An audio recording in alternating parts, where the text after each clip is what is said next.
Hello dear students, कैसे हैं आप सब। I hope you all are doing well.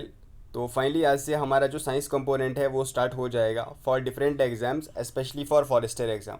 आप में से काफ़ी स्टूडेंट्स को मैंने पूछा हुआ था कि पहले कौन सा सब्जेक्ट हम स्टार्ट करें इसमें से, तो आपने बोला था पहले फिज़िक्स से स्टार्ट करें। तो आज हम फिज़िक्स से ही स्टार्ट करेंगे। स्टार्ट हम बेसिक्स से करेंगे। एक बार जब हमारा बेसिक्स कवर हो जाएगा उसके बाद हम हायर लेवल पे जाएंगे, ठीक है, फिर थोड़ा स्टैंडर्ड लेवल पे जाएंगे। आज हमारा जो यहाँ पे एमसीक्यूज़ के फॉर्मेट में ही करेंगे, हम थ्रू एमसीक्यूज़ ही हम समझने की कोशिश करेंगे, ठीक है। आप में से चैनल पे कोई भी नया है, अगर आप फॉरेस्ट्री के लिए साइंस कंप्लीट पढ़ना चाहते हो तो चैनल को सब्सक्राइब कर दो, प्लस बाकी फ्रेंड्स वगैरह को भी सजेस्ट कर दो। और हाँ, वीडियो स्टार्ट होने से पहले एक बार आप सभी वीडियो को लाइक कर दें। तो आज हमारा जो फर्स्ट यूनिट है वो क्या रहेगा, आज हमारा फर्स्ट यूनिट रहेगा मोशन। इस पर जितने इंपॉर्टेंट एमसीक्यूज़ हो सकते हैं वो हम कवर करने की कोशिश करेंगे, ठीक है। तो चलिए स्टार्ट करते हैं। क्वेश्चन नंबर फर्स्ट देखें आप। If an object does not change its position with respect to its surrounding with time then it is called. आपको पता होगा कोई भी ऑब्जेक्ट इस यूनिवर्स में है उसको कंसीडर किया जाता है कि जनरली वो दो स्टेट्स में है, ठीक है। या तो वो रेस्ट में होगा या तो वो मोशन में होगा। अब जनरली अगर मुझसे आप पूछो ना, rest and motion are relative terms, मतलब एक ऑब्जेक्ट हो सकता है वो उस टाइम पे रेस्ट पे भी हो, मोशन पे भी हो, ठीक है। वो पर्सपेक्टिव पे डिपेंड करता है। आप बोलोगे ये कैसे पॉसिबल है, तो मैं आपको एग्जांपल दूंगा। जैसे आप सब कार में बैठे होंगे, पहले स्पेसिफिक एग्जांपल, आप सब कार या बस में आप सब बैठे होंगे। आपका जो साइड बाय पैसेंजर होता है, आपके जो साथ में होता है, आपको तो लगता है कि वो रेस्ट में है, ठीक है, आप उसको देख रहे हो कि वो रेस्ट में है। बट जो बाहर से देख रहा है उसको क्या लग रहा है, वो मोशन में है। तो एक ऑब्जेक्ट एक ही हिसाब से, मतलब उस टाइम पे रेस्ट पे भी हो सकता है, मोशन पे भी। अब आपको मैं बताऊंगा, आप अभी वहाँ पे बैठे हो घर पे, ठीक है, आप कहीं पे भी क्लास देख रहे हो, अगर आप मूव नहीं कर रहे हो, चाहे जिस भी पोजीशन में हो, आपको लग रहा है कि आप बैठे हो, बट मैं आपको बोलूँगा नहीं, आप बैठे नहीं हो। आप अभी बैठे भी हो, आप अभी रेस्ट पे भी हो, प्लस मोशन पे भी हो। आप बोल सकते हो, आप पूछ सकते हो ये कैसे पॉसिबल है। मैं बताऊंगा, चलो ठीक है। आप यहाँ पे देख रहे हो कि आप रेस्ट में हो, ओके ये ठीक है, बट आप स्पेस में जाओ, ठीक है, स्पेस में जाओ, मून पे जाओ, वहाँ से आप खुद को देखो। अब अगर आप वहाँ से जूम कर सकते हो, खुद को देखो, क्या अर्थ रिवॉल्व कर रही है, अर्थ घूम रही है। उस ज़मीन पे आप भी हो, तो क्या आप भी अर्थ के साथ, सॉरी, क्या आप भी अर्थ के साथ रिवॉल्व कर रहे हो, तो यस आप भी रिवॉल्व कर रहे हो। तो आप देख सकते हो ये रिलेटिव टर्म है, रेस्ट एंड मोशन। ये थोड़ा हायर लेवल कॉन्सेप्ट है जो रिलेटिव, ये रेस्ट एंड मोशन है ना, ये आइंस्टाइन ने दिया हुआ था। फिलहाल हम वो नहीं पढ़ते हैं। अभी हम जो एग्जैक्ट डेफिनेशन पढ़ते हैं वो ये पढ़ते हैं कि अगर कोई भी बॉडी अपनी पोजीशन चेंज नहीं कर रही है अपनी सराउंडिंग के हिसाब से, उसके कंपैरिजन में अगर वो अपनी पोजीशन चेंज नहीं कर रही है विद टाइम, इसको हम क्या बोलेंगे, इसको हम बोलेंगे, करेक्ट आंसर क्या रहेगा, रेस्ट।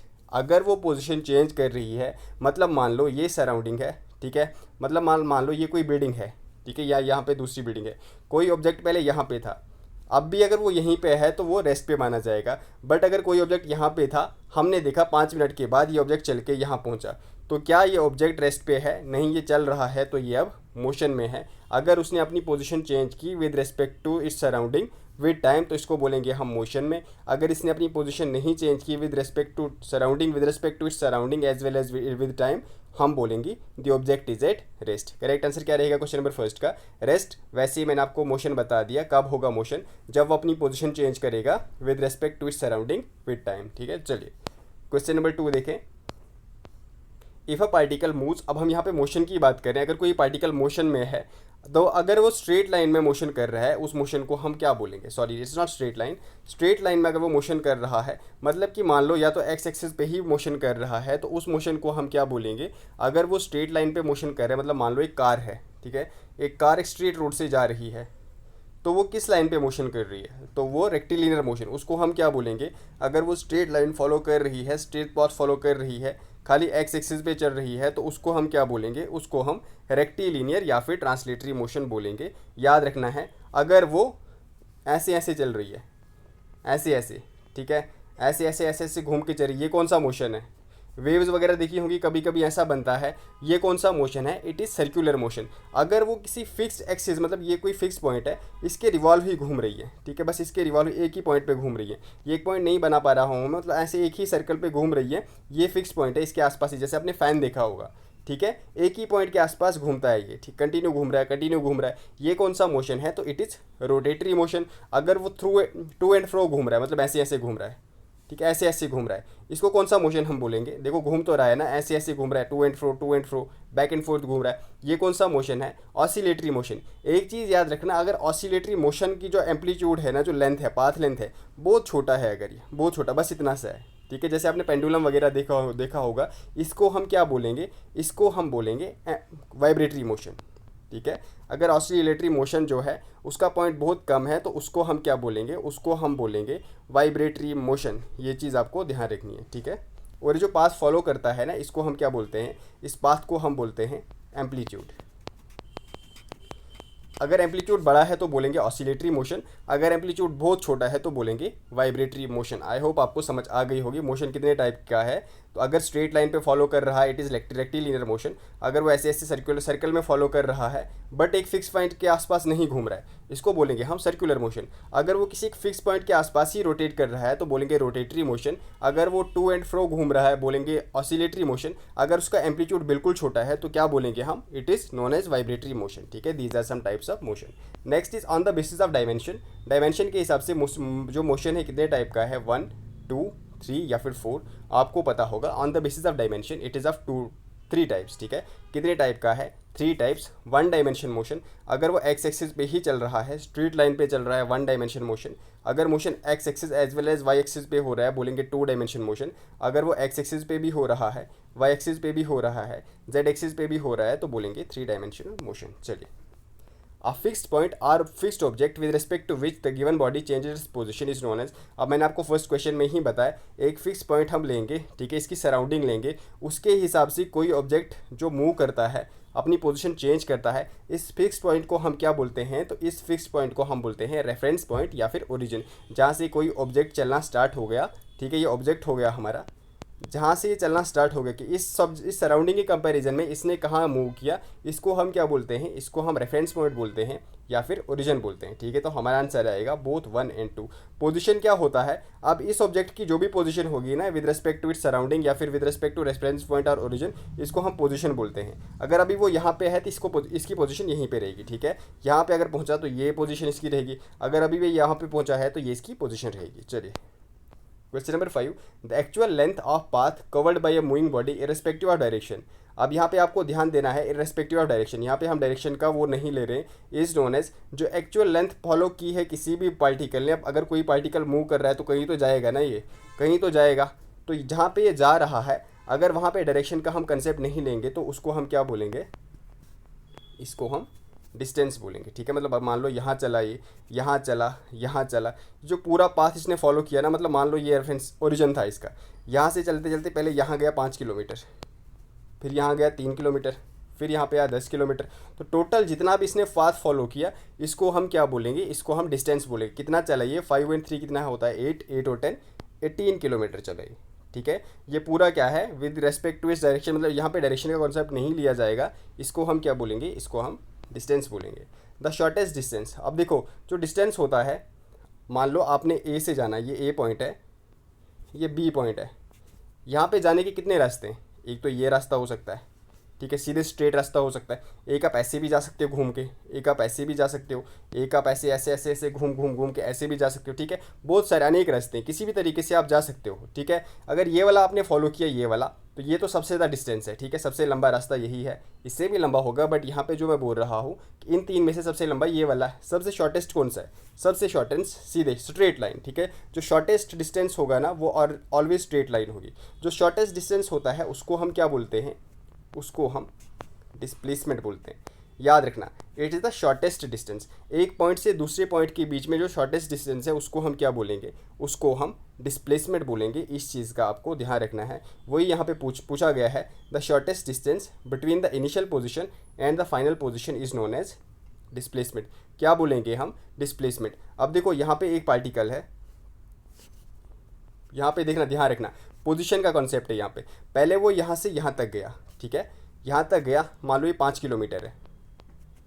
अभी डिस्प्लेसमेंट कितना होगा, आपको अगर मैं पूछूं अभी डिस्प्लेसमेंट कितना है तो आप बोलोगे 5 किलोमीटर। अगर आपको मैं पूछूं what is distance right now, आप बोलोगे वो भी 5 किलोमीटर है, क्योंकि इतना ही चला, क्योंकि स्ट्रेट लाइन जो होती है वो डिस्टेंस भी उतना ही होगा, डिस्प्लेसमेंट भी उतना ही होगा। अब अगर आपको मैं पूछूं यहाँ से ये वापस आया फिर से इसी पोजीशन पे, ठीक है, फिर से इसी पोजीशन पे, जहाँ से मतलब घर से आप स्कूल गए या फिर मार्केट गए, मार्केट से आप वापस घर आए। अगर मैं आपको पूछूं आपने डिस्टेंस कितना कवर किया, आप मान लो 5 किलोमीटर आप मार्केट गए, 5 किलोमीटर आप वापस आए, डिस्टेंस कितना होगा, जो आपने पूरा पास फॉलो किया वो डिस्टेंस होता है। तो आपने डिस्टेंस कितना कवर किया, 10 किलोमीटर। अगर आपको मैं पूछूं डिस्प्लेसमेंट कितना है, डिस्प्लेसमेंट, आप डिस्प्लेस कितना हुए, आपकी फाइनल पोजीशन जो है उसके कंपेयर, आपकी जो इनिशियल पोजीशन थी वो घर था ना, उसके कंपैरिजन में अब आपकी फाइनल पोजीशन क्या है, फिर से घर है। आपकी डिस्प्लेसमेंट कितनी हुई, 5 किलोमीटर आप यहाँ गए प्लस 5 किलोमीटर्स, 5 किलोमीटर आप वापस आए -5 किलोमीटर्स। ठीक है, डिस्प्लेसमेंट कितनी है, डिस्प्लेसमेंट आपकी 0 है। ठीक है, चलिए अब time rate of change of position of the object in any direction is called, time rate of change of position of an object with respect to direction is known as, इसको हम क्या बोलते हैं। तो देखो यहाँ पे डायरेक्शन का कोई भी रोल नहीं है, तो इसको हम बोलेंगे स्पीड। ठीक है, इसको हम क्या बोलेंगे, स्पीड। अगर आपको स्पीड का फॉर्मूला पता होगा, स्पीड का फॉर्मूला क्या होता है, distance travelled upon time taken. अगर मैं फार्मूला की बात करूँ, वी, स्पीड को डिनोट करते हैं we say, speed is equal to distance, distance को हम किससे मेजर करते हैं, इसके लिए डिनोट क्या करते हैं, एस अपॉन टाइम से, टाइम टेकन। ठीक है, तो स्पीड का फॉर्मूला क्या आएगा, v is equal to S, S का मतलब क्या है यहाँ पे, एस का मतलब है डिस्टेंस। अब डिस्टेंस को हम किससे मेजर करते हैं, आपको पता होगा मीटर।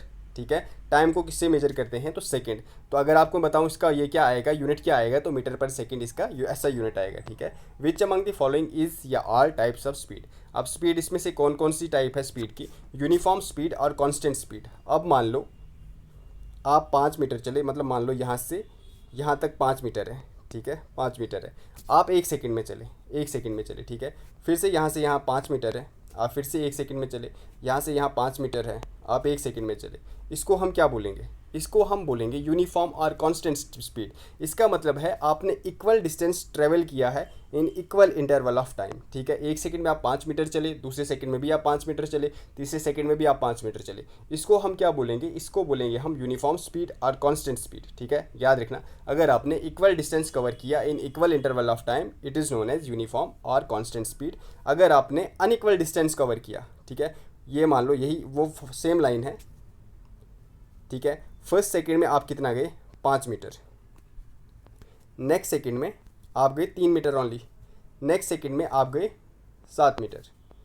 ठीक है, आप यहाँ पे देख रहे हो आपने क्या कवर किया, आपने अनइक्वल डिस्टेंस कवर किया in equal interval time, time interval same रहेगा। इसको हम क्या बोलेंगे, नॉन यूनिफॉर्म स्पीड और वेरिएबल स्पीड। क्या बोलेंगे, नॉन यूनिफॉर्म स्पीड और variable speed. Next is average speed. क्या होता है, टोटल डिस्टेंस, आपको पता होगा एवरेज कैसे निकालते हैं, टोटल डिस्टेंस आपने कितना ट्रेवल किया अपॉन टोटल टाइम आपने कितना लिया, उसको हम बोलते हैं एवरेज स्पीड। इंस्टेंटेनियस स्पीड क्या होती है, इंस्टेंटेनियस स्पीड होती है किसी एक पर्टिकुलर टाइम पीरियड में आपकी स्पीड कितनी है। ठीक है, मतलब मान लो आप रन कर रहे हो, आप भाग रहे हो। ठीक है, मैं भी आपके साथ भाग रहा हूँ, मैंने आपको तुरंत मतलब रनिंग करते करते ही पूछा अभी आपकी स्पीड कितनी है, मतलब मान लो यहाँ से आप भाग रहे हो, यहाँ एक पॉइंट पे मैंने आपको पूछा अभी आपकी स्पीड कितनी है, तो इस टाइम पीरियड में जो आपकी स्पीड होगी ना, उसको हम बोलेंगे इंस्टेंटेनियस स्पीड। ठीक है, किसी एक टाइम पीरियड में, किसी एक इंस्टेंट ऑफ टाइम में जो आपकी स्पीड होगी उसको हम इंस्टेंटेनियस स्पीड बोलते हैं। आई होप आपको चारों अच्छे से समझ आ गया होगा। अब यही सेम कॉन्सेप्ट आगे एक्सेलरेशन पे भी वो होगा और यही सेम वेलोसिटी पे भी होगा। चलिए, time rate of change of displacement of a body is called, ये मैंने आपको ऑलरेडी बता दिया। अगर हम डिस्टेंस अपॉन टाइम देखें उसको हम स्पीड बोलते हैं, अगर हम डिस्प्लेसमेंट अपॉन टाइम देखें उसको हम वेलोसिटी बोलते हैं। अब आप बोलोगे वेलोसिटी और स्पीड मतलब डिफरेंस क्या है, देखो वेलोसिटी कुछ नहीं है, ये स्पीड ही है। ठीक है, वेलोसिटी स्पीड ही है, बस यहाँ पे एक और रोल आता है, एक और चीज़ का रोल आता है डायरेक्शन का। ठीक है, यहाँ पे हम डायरेक्शन भी देखते हैं, बस इस चीज़ का ध्यान रखना। अब ये डायरेक्शन कैसे देखते हैं, एक कार्टेशियन प्लेन फॉलो करते हैं हम। ठीक है, साइंटिस्ट ने कन्वेंशन बना रखा है, अगर आप इसके यहाँ पे आपको पता होगा प्लस प्लस फिर माइनस माइनस। ठीक है, अगर आप इसके ईस्ट पे जा रहे हो तो प्लस लेंगे हम। ठीक है, अगर आप वेस्ट पे जा रहे हो तो माइनस लेंगे। मतलब जहाँ भी आप जहाँ से निकले हो, जो आपकी फर्स्ट डायरेक्शन होगी ना, फर्स्ट डायरेक्शन जिस तरफ आप गए हो उसको हम प्लस लेंगे, फिर अगर आप वापस आओगे तो फिर हम माइनस करेंगे। बस ये इतना सा चीज़ आपको ध्यान रखनी है। करेक्ट आंसर इसका रहेगा velocity. Next is displacement can B. अब डिस्प्लेसमेंट क्या हो सकती है, तो देखो मैं आपको ऑलरेडी बता दूँ, डिस्टेंस जो हो सकता है ना, डिस्टेंस मतलब मान लो ये आप ए बी फिर से हम लेंगे।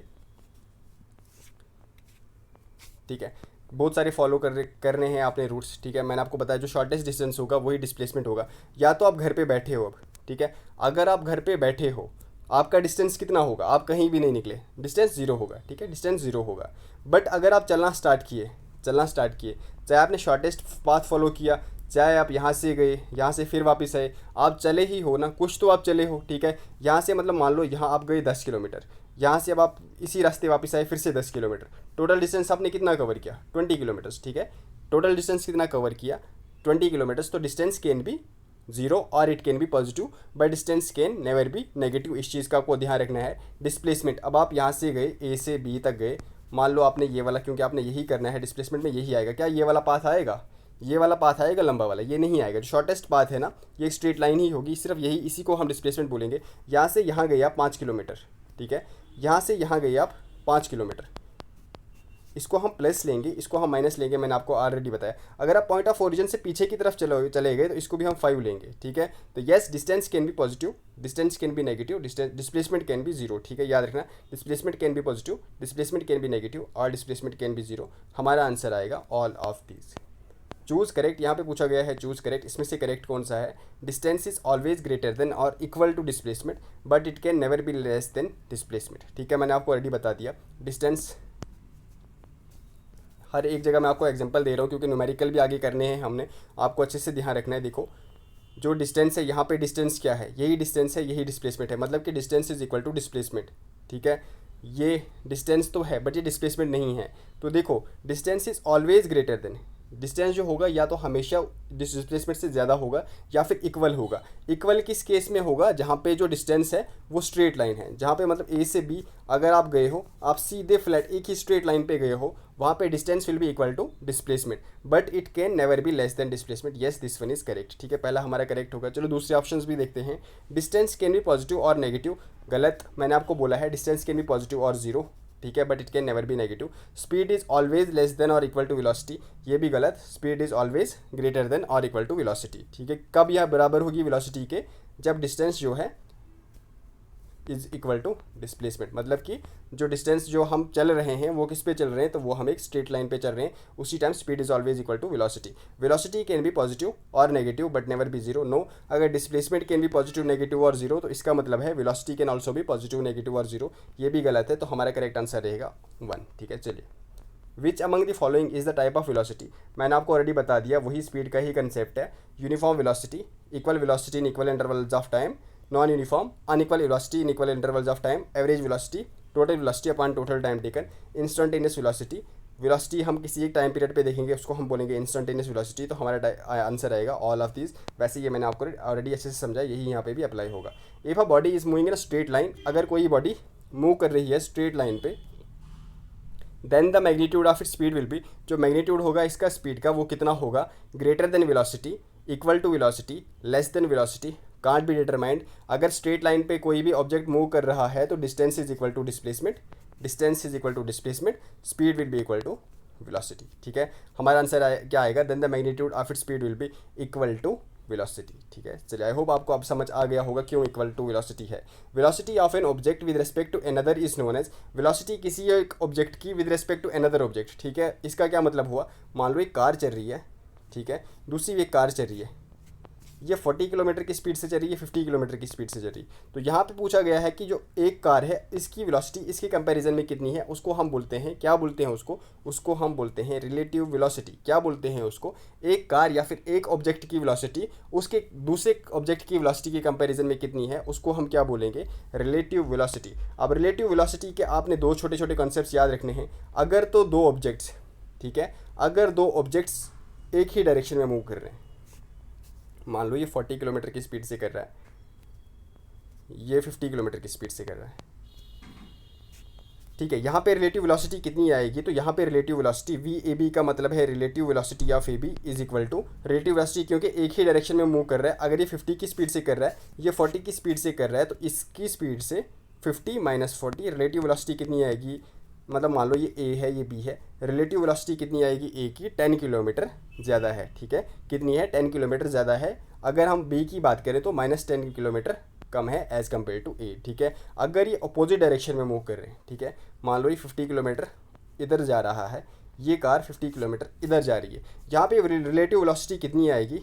यहाँ पे relative velocity V A B is equal to, ये 50 किलोमीटर है, ये 40 किलोमीटर है, रिलेटिव वेलोसिटी कितनी आएगी? दोनों का प्लस किया जाएगा, 50 + 40, क्योंकि एक साइड भाग रहा है, ये दूसरी साइड भाग रहा है, दोनों की वेलोसिटी ऐड हो जाएगी 90 किलोमीटर पर आवर। यहाँ पे रिलेटिव वेलोसिटी दोनों की इक्वल आएगी एज़ कम्पेयर टू अनदर, ठीक है। तो यहाँ पे आंसर क्या आ जाएगा? इफ़ द ऑब्जेक्ट्स, क्या पूछा गया है? और मूविंग इन सेम डायरेक्शन, यहाँ पे सेम डायरेक्शन का पूछा गया है, तो relative velocity can be written as V A B is equal to V A minus V B. चलिए, अब time rate of change of velocity of a body is known as, अगर velocity किसी body की change हो रही है उसको हम क्या बोलेंगे, मतलब मान लो कोई ऑब्जेक्ट जो है वो 20 किलोमीटर की स्पीड से चल रहा है, ठीक है, वो थोड़ा तेज़ चलना चाहता है और वो 40 किलोमीटर की स्पीड से चल रहा है अब, ठीक है। ये जो बीच में टाइम रेट ऑफ चेंज हुई ना, इसको हम क्या बोलेंगे, तो इसको हम बोलते हैं एक्सेलरेशन, ठीक है। कोई बॉडी कम टाइम पीरियड में कितना ज़्यादा फास्ट मूव कर सकती है, कितनी अपनी वेलोसिटी चेंज कर सकती है, उसको हम क्या बोलते हैं, उसको हम बोलते हैं एक्सेलरेशन, ठीक है। क्या बोलते हैं हम, एक्सेलरेशन। किसी भी ऑब्जेक्ट को एक्सेलरेट करने के लिए हमें फोर्स लगानी पड़ती है। एक्सेलरेशन कैन भी, क्योंकि आपको पता होगा एक्सेलरेशन का फार्मूला क्या होता है, एक्सेलरेशन का फार्मूला होता है change in velocity upon time taken, ठीक है, change in time taken, time interval.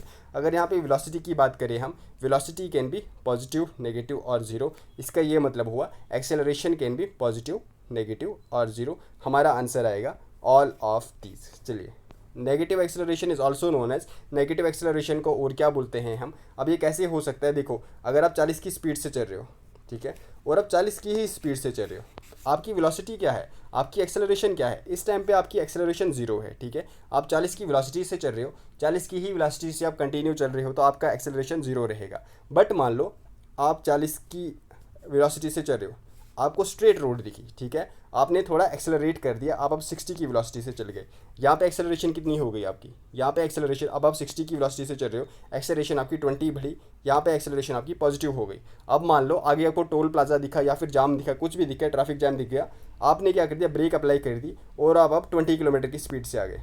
यहाँ पे क्या हुआ, यहाँ पे क्या हुआ, -40, ठीक है। यहाँ पे जो आपकी एक्सेलरेशन हुई, कम हुई एक्सेलरेशन, उसको हम क्या बोलते हैं, जहाँ पे नेगेटिव एक्सेलरेशन होती है उसको हम क्या बोलते हैं, उसको हम रिटार्डेशन या फिर डिसेलरेशन भी बोलते हैं। तो हमारा करेक्ट आंसर रहेगा negative acceleration is also known as retardation और डिसेलरेशन।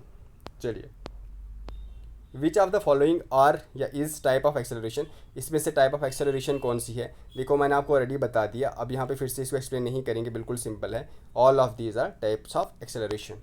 चलिए, ये आपके लिए अब क्वेश्चन है, ठीक है, इसका आंसर आप सबने कमेंट सेक्शन में देना है। If an object covers 10 metre in 5 seconds, another 20 metre in 8 seconds and another 30 metre in 7 seconds, मैं देखूंगा आपको कितना समझ आया है, ठीक है। मैंने आपको फार्मूला वगैरह सब बताए हैं, यहाँ पे आपने एवरेज का बताना है, ठीक है। एवरेज स्पीड क्या रहेगी, मैंने आपको बताया हुआ है, टोटल स्पीड, टोटल इसका डिस्टेंस, टोटल डिस्टेंस मतलब S1 plus S2 plus S3 अपान टोटल टाइम टेकन कितना है, T1 plus T2 plus T3, तो आपका आ जाएगा एवरेज स्पीड, ठीक है। इसका आंसर आप सभी तो यहाँ पे कमेंट सेक्शन में। बाकी आपको क्लास कैसी लगी, आपको फर्दर क्लासेस कितने जल्दी चाहें आप मुझे बता देना, आपको रेगुलर चाहें क्लासेस नहीं चाहिए। देखो ये साइंस सब्जेक्ट है, ये थोड़ी क्लासेस लंबी जाएंगी क्योंकि यहाँ पे समझाना होता है, ये कोई GS या फिर ऐसे कोई ह्यूमैनिटीज़ का सब्जेक्ट नहीं है, वहाँ पे उतना नहीं समझाना होता है, यहाँ पे समझाना पड़ेगा। क्लासेस थोड़ी लेंथी और फर्दर आगे होती जाएंगी। आज तो फिलहाल अभी बेसिक्स ही था, अभी हमें न्यूमेरिकल्स वगैरह भी करने हैं। और अगर आप चाहते हैं कि नहीं आपको सच में डिटेल्ड क्लासेस पढ़नी है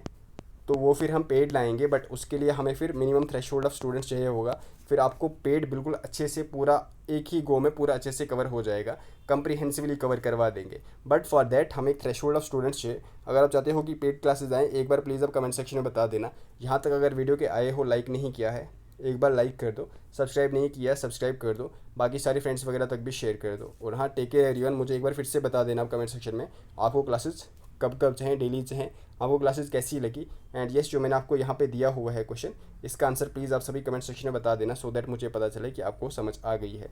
चलो टेक केयर एवरीवन, मिलते हैं नेक्स्ट क्लास में, बाय बाय।